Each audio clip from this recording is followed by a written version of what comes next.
Hello बच्चों, let's read this question. So this question says three equal weights ABC of mass 6 kg each are having a string passes over a fixed frictionless pulley.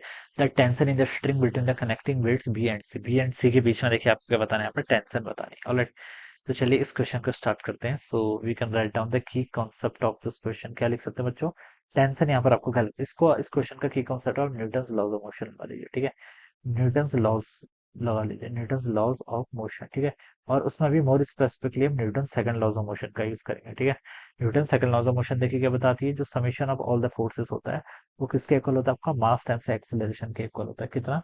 Mass times acceleration. ठीक है, आपके पास इस तरीके से यहाँ पर आपका एक आपने यहाँ पर एक मास ए है. ठीक है, इसको यहाँ से ऐसे अटैच कर रखा है. ठीक है, और अदर एंड पे देखिए आपका एक ब्लॉक बी है. ठीक है, दूसरा आपका यहाँ पर मास के सी ब्लॉक है. ठीक है, ऐसे अटैच कर रखा है. तीनों का मास 6 kg, तो इसका भी 6 kg होगा. ठीक है, सॉरी 6 kg मास है ना, तो आप इसको ऐसे लिख लीजिए. इस पर कौन सा फोर्स लगेगा? देखिए इस पर 6G फोर्स लग जाएगा डाउनवर्ड डायरेक्शन में. ये भी आपका 6 kg है, ये भी आपका 6 kg के इक्वल है. ठीक है, यहाँ पर मान लीजिए कोई टेंशन है टी. ठीक है, ये सेम वायर है तो यहाँ पर भी टेंशन टी होगी. ठीक है, यहाँ पर वायर डिफरेंट हो गई है तो इसको मैं यहाँ पर टी प्राइम मान लेता हूँ. ठीक है, अब बच्चों देखिए मैं एज्यूम कर लेता हूँ कि पूरा सिस्टम पे ए एक्सेलेरेशन से इस डायरेक्शन में मूव कर रहा है. मैं तीनों ब्लॉक पे एक एक करके चलो न्यूटन लॉ ऑफ मोशन लगा लेता हूँ. ठीक है, तीनों पे एक एक करके लगा लेता हूँ. चलिए ठीक है, अब बच्चों ए पर ए का मास कितना है आपका? 6 kg. ठीक है, टेंशन ऊपर की तरफ लग रहा है, एक्सेलेरेशन ऊपर है, तो हम लिख सकते हैं 6 ए किसके इक्वल होगा? टेंशन माइनस 6 जी के इक्वल. ठीक है, this is my equation number 1. अब देखिए बी ब्लॉक पर आप लगा लीजिए. बी ब्लॉक का भी एक्सेलेरेशन देखिए 6 है डाउनवर्ड डायरेक्शन में, तो 6 ए. और कौन कौन सा देखिए इस पर 6 जी डाउनवर्ड डायरेक्शन में लग रहा है, वो तो सपोर्ट कर रहा है. ठीक है, और नीचे आपका क्या लग रहा है? टेंशन का फोर्स भी लग रहा है. ठीक है, और माइनस आपका टी हो जाएगा. ठीक है, ये आपकी इक्वेशन नंबर 2 आ गई. अब थर्ड वाले पर सी ब्लॉक को देखिए, देखिए इसका एक्सेलेरेशन 6 है डाउनवर्ड डायरेक्शन में, 6 जी लग रहा है, माइनस आपका टी डैश ये हो जाएगा. ठीक है, this is my equation number 3. तीन इक्वेशन आ गई. ठीक है, अ, ठीक है, तीन वेरिएबल्स भी हैं. अब इसको सॉल्व कैसे करें? देखिए कहीं कुछ कैंसिल वैंसिल हो रहा है. यहाँ से देखिए आप क्या लिखेंगे बच्चों, ये आपकी क्या होगी? तीनों इक्वेशंस आपने यहाँ पर कैलकुलेट कर ली. ठीक है, तो देखिए बच्चों अगर हम क्या करते हैं इसमें,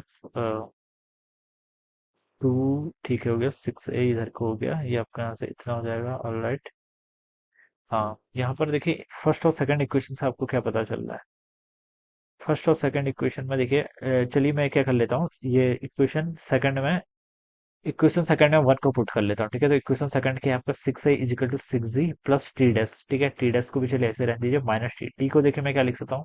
टी को मैं इक्वेशन 1 से लिख सकता हूँ 6 ए प्लस 6 जी के इक्वल. ठीक है, तो ये हो जाएगा आपका 6 ए प्लस 6 जी के इक्वल. ठीक है, ये वैल्यू यहाँ से इतनी हो जाएगा. ठीक है, तो ये 6 ए किसके इक्वल होगा? देखिए 6 जी प्लस आपका T prime minus of 6 A minus of 6 जी. ठीक है, माइनस 6 जी से ये कैंसिल, 6 से आपका 12 है, 12 ए किसके इक्वल हो गया आपके यहाँ से? टी डैश के इक्वल हो गया. ठीक है, ये आपने टी डैश की वैल्यू कैलकुलेट कर ली. ठीक है, टी डैश की वैल्यू आपने कैलकुलेट कर ली, इसको आप इक्वेशन थर्ड में रख लूँ तो देखिए कितना आएगा आपका? 6 a is equal to 6 g minus 12 a के इक्वल हो जाएगा. ठीक है, ये 6 ए माइनस 12 इधर आएगा तो ये 18 ए हो जाएगा. 18 ए कितना हो गया? 6 जी के इक्वल हो गया. ठीक है, ए की वैल्यू आपकी जी/3 के इक्वल हो जाएगी. फिर एक्सेलेरेशन कितना आ गया? जी/3 के इक्वल. ठीक है, आपका एक्सेलेरेशन तो आ गया. आपसे क्या पूछा था? टी डैश की वैल्यू. ठीक है, तो इसी इक्वेशन में फिर से रख लो. ठीक है, तो देखिए 6 ए. ठीक है, 6 a is equal to 6 g, sorry t dash की वैल्यू बतानी है ना, तो आप ए की वैल्यू को यहाँ पर रिप्लेस करो. ठीक है, ए की वैल्यू को अगर मैं यहाँ पर रिप्लेस करूंगा तो 6 टाइम्स ए की वैल्यू कितनी है आपकी? जी/3 is equal to 6 g minus आपके यहाँ से टी डैश हो जाएगा. ठीक है,